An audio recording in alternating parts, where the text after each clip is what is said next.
আজকে পারিবারিক পুষ্টি বাগান বিষয়ে প্রশিক্ষণ, পুষ্টি বিষয়ে দু একটা কথা বলি। আমরা তো সবসময় শরীরের জন্য বেশি পরিমাণে যে দানাদার কার্বোহাইড্রেট জাতীয় ফসল, কিন্তু আমাদের শরীরের জন্য কিন্তু কার্বোহাইড্রেটের পাশাপাশি আমাদের বিভিন্ন পুষ্টি উপাদান, ভিটামিন, অন্যান্য যে খনিজ উপাদান সেগুলা কিন্তু গ্রহণ করা জরুরি। যেমন ভিটামিন সি, এটা কিন্তু আমাদের শরীরের জন্য প্রতিদিনই কিছু না কিছু ভিটামিন সি খেতে হয়। এটার ঘাটতি পূরণ হবে কিভাবে? যদি আমরা প্রতি বেলা খাবারের সাথে এক পিস লেবু খাই, পেয়ারাতে প্রচুর ভিটামিন সি আছে, আমলকি আছে, এগুলো খেতে হবে। আপনারা জানেন যে প্রতিদিন আমাদের কমপক্ষে 150 থেকে 200 গ্রাম ফল খাওয়া জরুরি এবং শাকসবজি এরকম খাওয়া জরুরি। কারণ আমাদের শরীরের জন্য ভিটামিন এ কি কি ফলে পাওয়া যায়? যেগুলো রঙিন শাকসবজি এবং রঙিন ফল, যেমন পাকা পেঁপে, লাল শাক, অর্থাৎ রঙিন জাতীয় যে ফলগুলা, গাজর, টমেটো, এগুলাতে প্রচুর ভিটামিন এ আছে।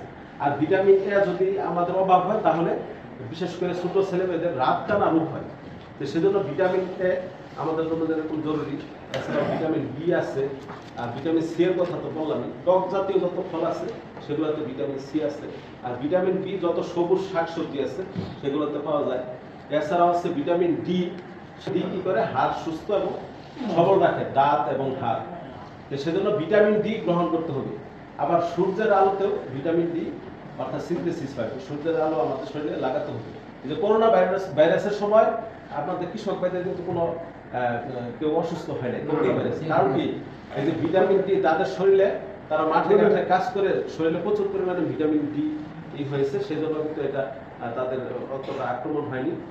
সেজন্য খনিজ যেগুলা আছে, সামুদ্রিক মাছ, সেগুলোতে এই ভিটামিন ডি পাওয়া যায়। আয়োডিন ইত্যাদিও কিন্তু এই সামুদ্রিক মাছে পাওয়া যায়।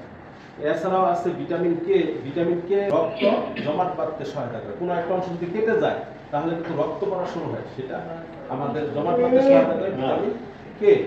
ভিটামিন ই আছে, যে চুলের বৃদ্ধি করে, এবং ভিটামিন ই আমাদের শরীরের প্রজনন শক্তিকেও ভালো রাখে। ভিটামিন ই সেগুলা যে বিভিন্ন কলিজাতে ভিটামিন ই থাকে, এছাড়াও বিভিন্ন খাদ্যদ্রব্যে এগুলো থাকে।